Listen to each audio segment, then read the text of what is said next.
tema de hoje é a correlação dos arquétipos com o mundo das fantasias.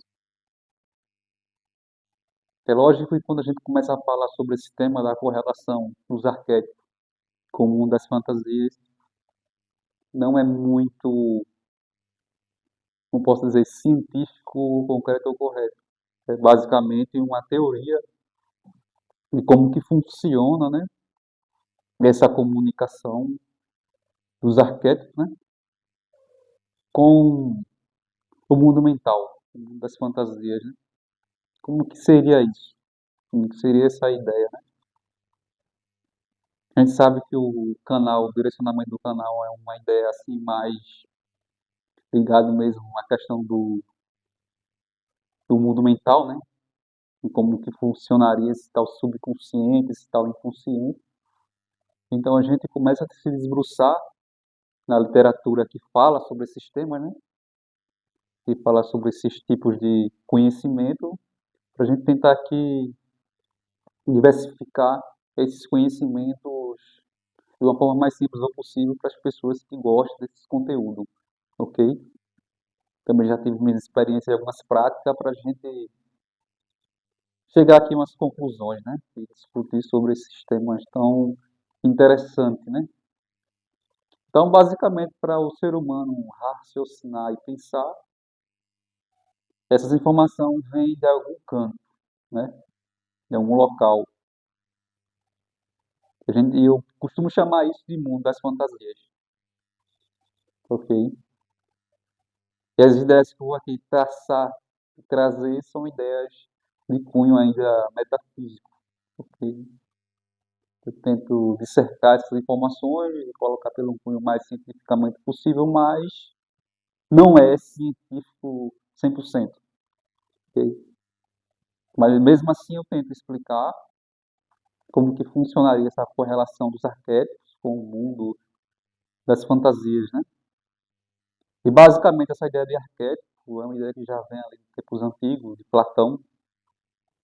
Ele disseca, né? Fundamentaliza também essa ideia do arquétipo.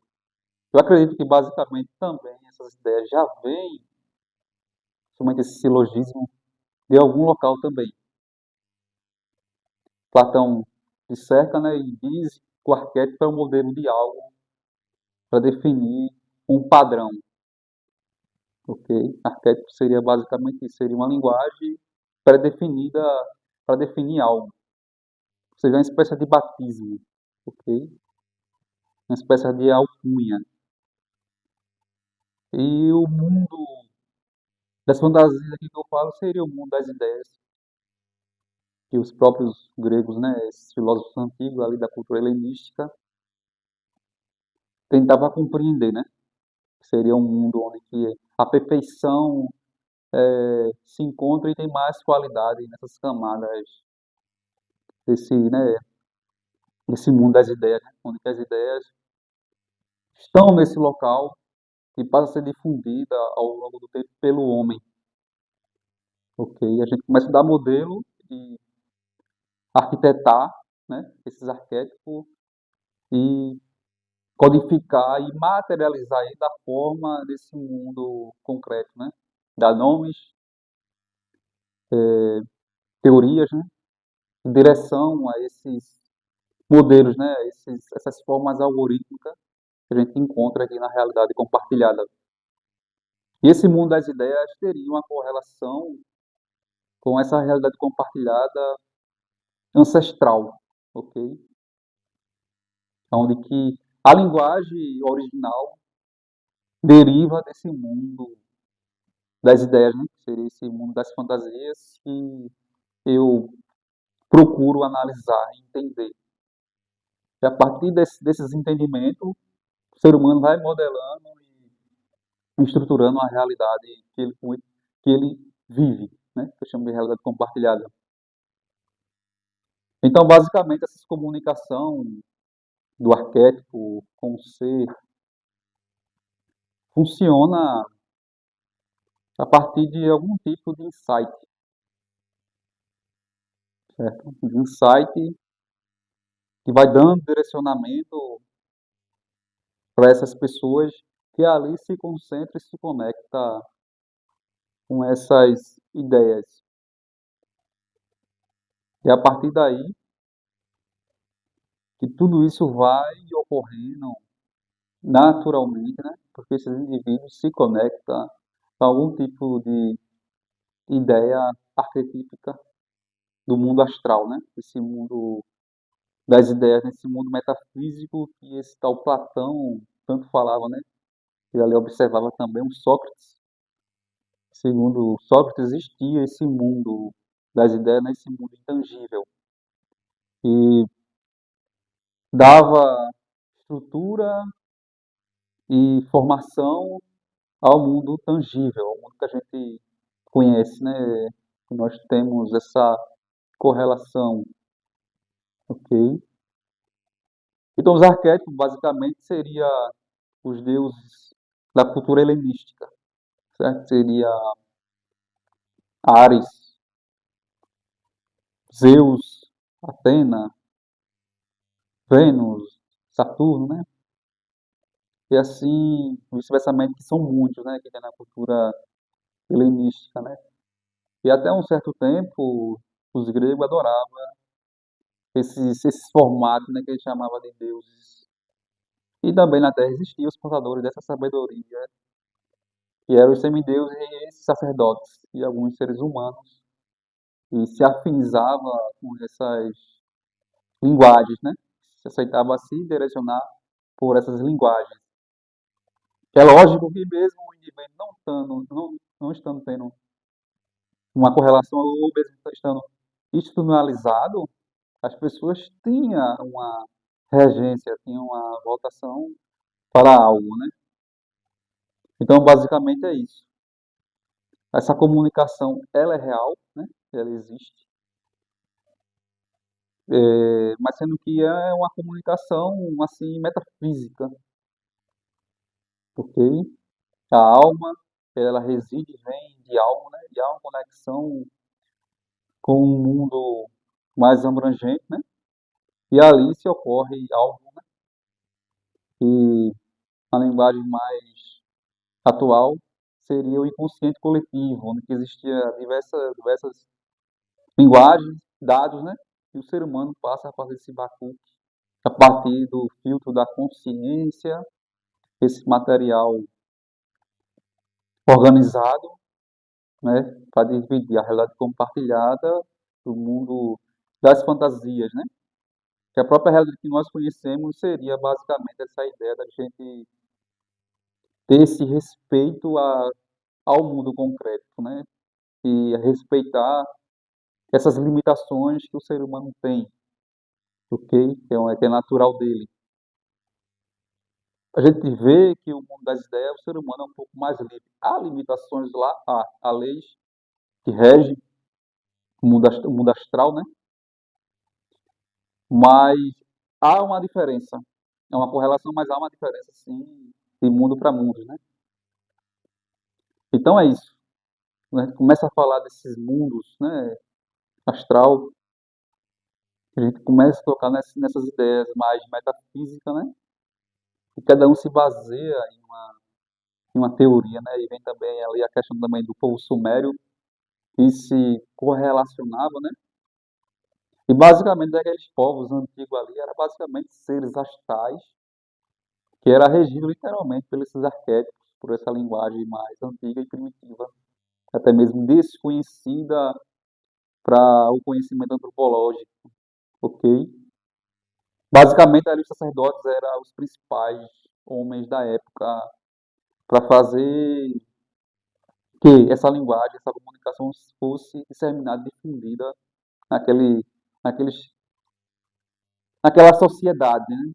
A sociedade que ele estava inserido. Então, a linguagem se correlaciona com as pessoas e é isso. A linguagem se correlaciona com as pessoas, né? E se alinha e se adequa com as pessoas que ali aceitam, né? Essas ideias, né?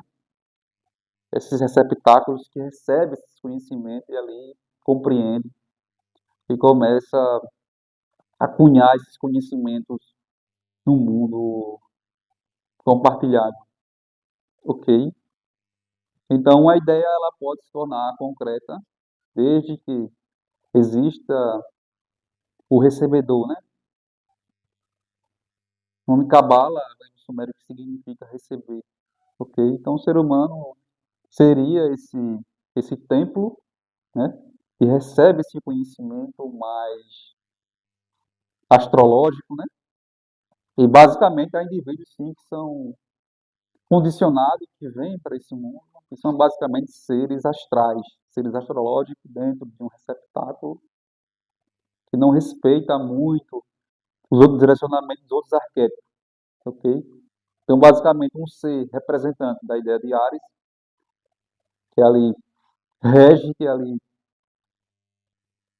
tem aquela chama acesa, que é mais gritante naquele temperamento, esses indivíduos é considerado um ser astrológico, que só vive sobre aquela regência, basicamente, né? E não quer respeitar as outras linguagens que equilibra a realidade compartilhada, como também o mundo mental. Então, basicamente, esses seres são seres mais marcantes, né? E nós colocamos esses seres como seres astrológicos, né? Que não quer obedecer à linguagem consciencial, quer obedecer só à linguagem arquetípica e à linguagem regente da sua mentalidade, né? Para a forma que nós conhecemos seria os orixás, né? Os orixás de cabeça, pela linguagem afrodescendente, né? Muitas vezes quando a gente fala dessas questões do inconsciente, dessas formações, entra essa questão religiosa e assusta grupos de pessoas, né? Que ali entendem a sua mentalidade, né? Esse consciente coletivo, esse mundo das fantasias seria o céu, o mundo espiritual, né? Tanto o céu e o inferno se encontram no ser humano, na mentalidade e nesse mundo mental, né? E essas ideias já derivam do cristianismo, né? Que eu falo, né? E basicamente também essa linguagem bíblica, essa linguagem algorítmica, vem desse mundo mental, né? Dessa temperança e de pessoas que ali receberam essas informações, experienciaram e passaram a codificar essas linguagens em pergaminhos, ok? São linguagens basicamente aritméticas. E segundo essas pessoas que vivem sobre essa regência, vivem sobre essas ideias, passa a ter uma correlação com o mundo mental, com o mundo espiritual, né? E com a realidade compartilhada de uma forma mais sadia, ok? É lógico que cada caminho é protegido por algo, né? Vai ter os seus desafios, é lógico.